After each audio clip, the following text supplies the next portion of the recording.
What's going on, everybody? American Football Network here today, and today we're bringing you our Alabama Crimson Tide preview and prediction for 2024. A lot of change around Alabama, but before we get started, first off, big shout out, thank you to Shady Sports Network for adding me to the team. So I'll be catching this video on his YouTube channel where we are live now. We're also live on my Twitch, my Twitter, and the Podcast Boys Twitter. Also, you may see this video on my YouTube channel posted later. But yeah, so definitely I'm excited to join this team as a new opportunity. So excited for that. A big shout out to him. Make sure you guys go follow him and subscribe to him. I think he's on YouTube, Twitter, Facebook, Instagram. He's on all of it. Go check him out. Great guy over there. And again, thanks for letting me join the team.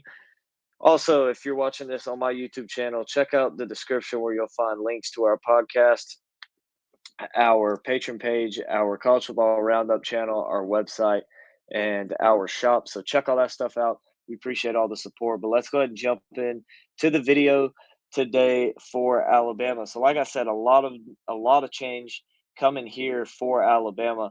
Most importantly, the GOAT Nick Saban has retired and he is done. But they get a good one to replace him. They bring in Kalen DeBoer.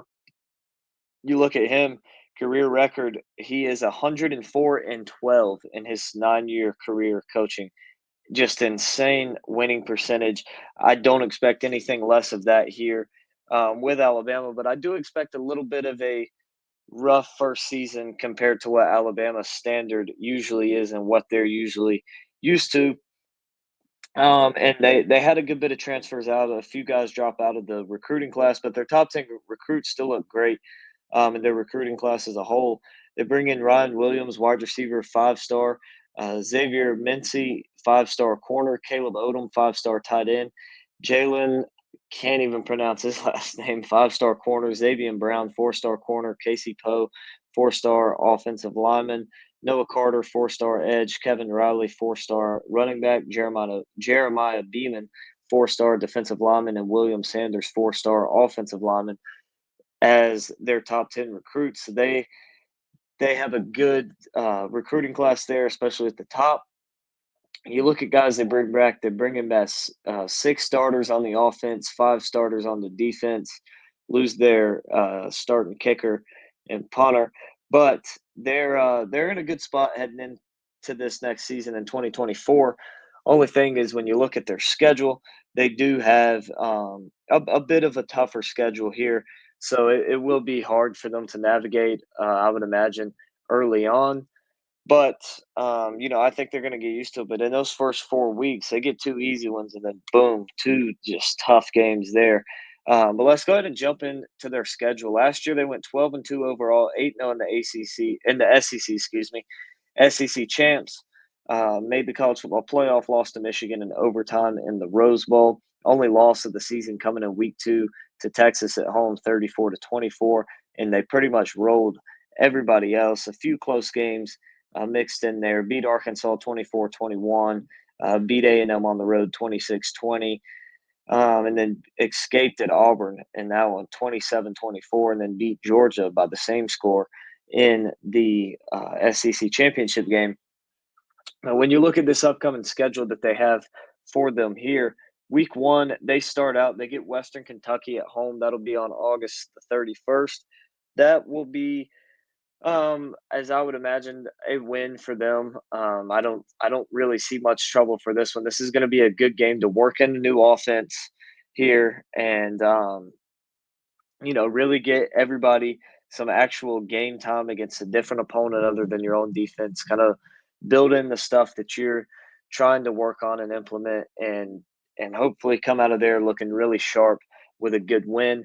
Then you move on to week 2. You get South Florida at home. Now this is a game you struggled in last year on the road. Only won that one 17-3.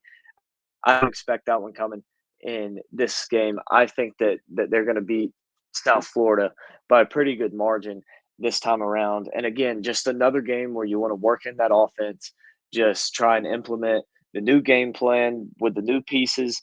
But I expect with Jalen Milroe back at quarterback, he's a junior. Now I think that it's they got a good leader back there behind them for sure. Now how great of a quarterback he is, I'm not so sure, but to me, none of that really matters because DeBoer is going to get what he wants out of him. And I mean, Milroe's going to have a season full of stats. If they run an offense similar to what they ran at Washington, which I would imagine they probably will, then it's going to be a lot of quick passes, working a lot over the middle. And I think that Milroe has the arm to do that. I think that Bama has the receivers around them to be able to really run that offense effectively. And so, what you really want to do in these first two games is really just get that game plan in place before you have two huge tests, maybe the two hardest games of your season. One, just considering how good Georgia is, and two, just the location on the schedule of where Wisconsin falls and having to travel on the road up there. Good thing you got this one early on. You don't have to battle the cold. But week three, you go on the road to Wisconsin. This is going to be a huge game, going to be a very fun one to watch, an interesting matchup for sure as well. But I do have Alabama coming out with the win in this one. I just feel that they're just more talented than Wisconsin is. I feel like both of these defenses are going to go head to head, but at the end of the day, the offense from Alabama is going to give them the victory. I just I don't see a way for I don't see a way for Georgia to be able to, or excuse me, for Wisconsin to be able to keep up on the scoreboard with Alabama. I think it'll be a game that comes out to a bit of a slower start.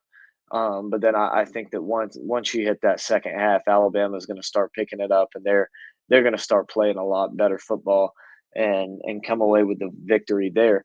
Then you get Georgia at home. This is going to be a very tough game. You beat them last year, 27-24.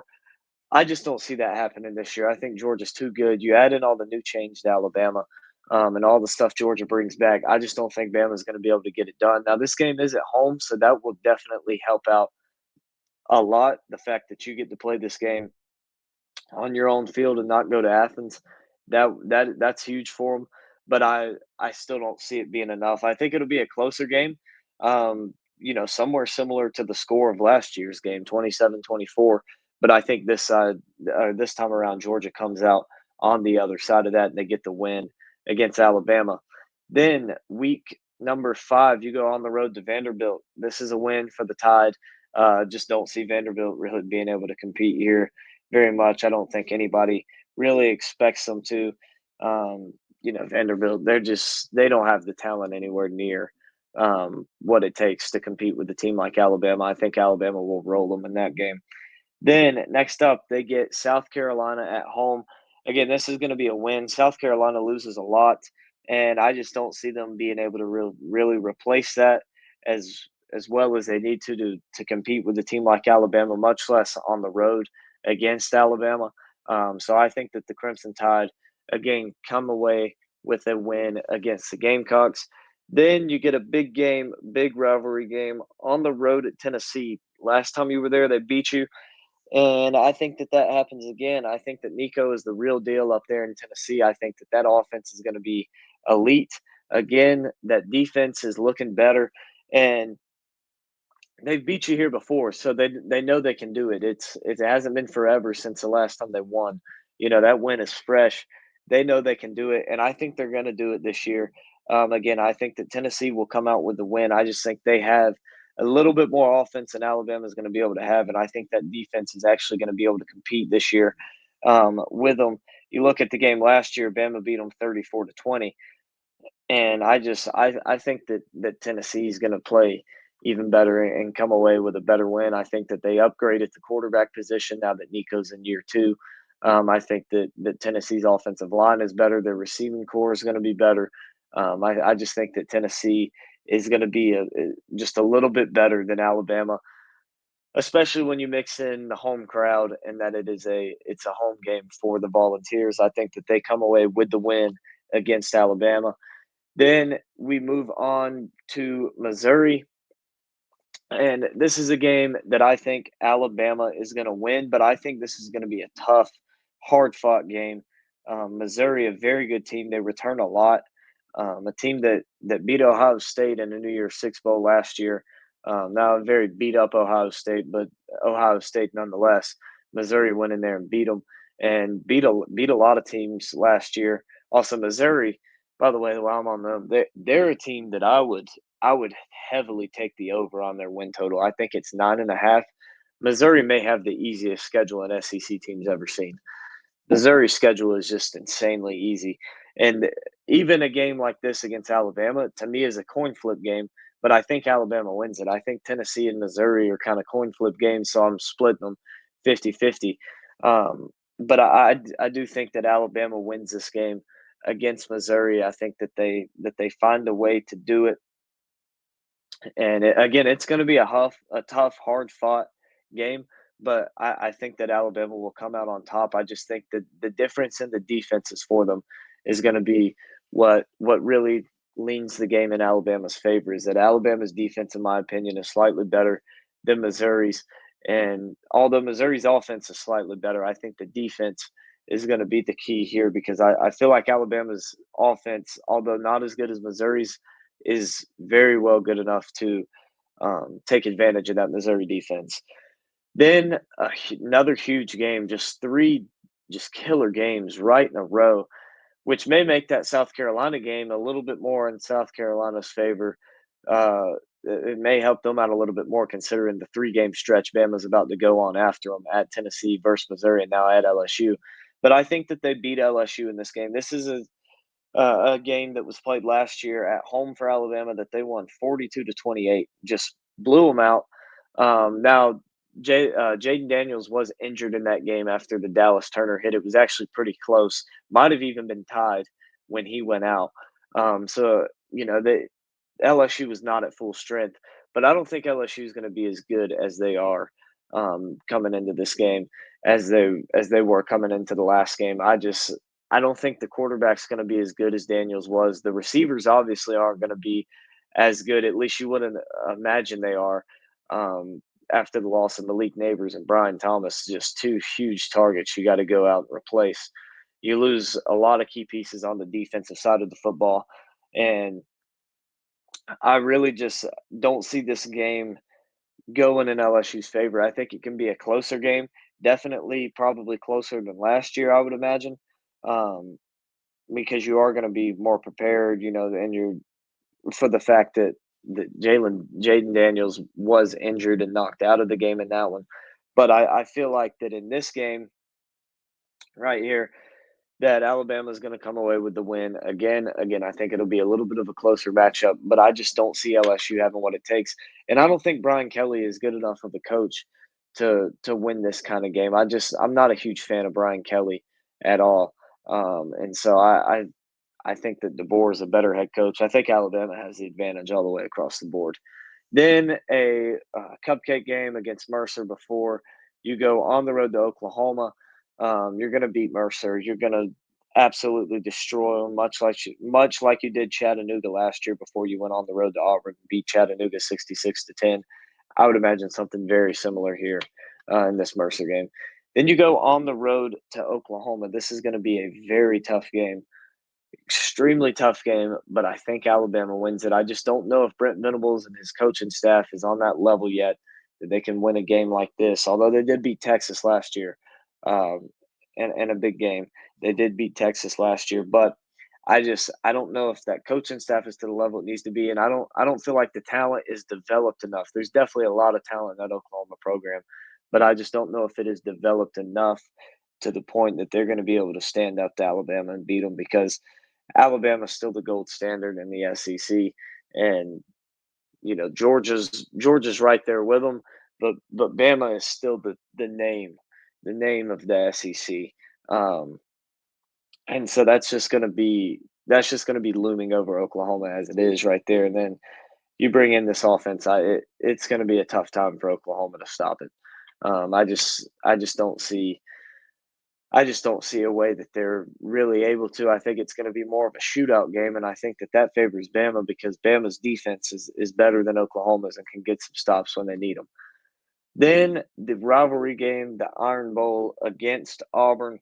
This game's going to be at home, and I think you win this game. I think it's not as close as it was last year when you won 27-24. I think you win by at least 10, 13 points in this one, if not more. Shouldn't have any problems with Auburn in this one. I do think it will be a bit of a closer game at the start, but I think that Bama pulls away mid third quarter, early fourth quarter, sometime in there, and pulls away and runs off with the rest of it. But it is the Iron Bowl. Anything can happen. Would not surprise me if Auburn came out and won by 17 plus. Like it's just the Iron Bowl. You never know what's going to happen in that one. So definitely not just a guaranteed win for Alabama, but I think that they'll have no problem in winning this game. So a recap of the schedule for them: had them week 1 win against Western Kentucky, week 2 beating South Florida, week 3 win on the road at Wisconsin, lost to Georgia in week 4, bounced back and beat Vanderbilt and South Carolina in weeks 5 and 6, then a loss on the road at Tennessee, beat Missouri at home the next week, loss at LSU, and then a win against Mercer, win on the road against Oklahoma, and a win against Auburn. Also, I did forget to mention they do get a bye week in between the Wisconsin and Georgia game, but I still don't think that's really going to matter much. I just think Georgia's still a little bit of a better football team, more talented than Alabama is. So overall, I have them going 10-2, 6-2 in the SEC. And for those of you betting people, that has them hitting the over on their win total this year, which is set at 9.5. Although that is a mark that I really wouldn't touch that one. I really wouldn't touch that mark at 9.5. I just I don't I don't know if I really like that number for them as a play because probably go lose to Georgia. But then I have a scenario set up here where you go over, but at the same time, they could lose to Missouri, they could lose to LSU, they could lose to Oklahoma, they could even lose to a team like South Carolina before that stretch. They could lose to Wisconsin. So I see a lot of potential loss at like teams capable of beating Alabama on this schedule that I wouldn't touch that mark. But I do have them hitting the over of 9.5. I have them at 10-2. But that wraps up today's video. Thank you guys for watching. Make sure you like and subscribe to Shady Sports Network and American Football Network. Check us out on Facebook, Twitter, YouTube, everywhere. We're all over the place. But appreciate you guys watching today, and we will see you next time.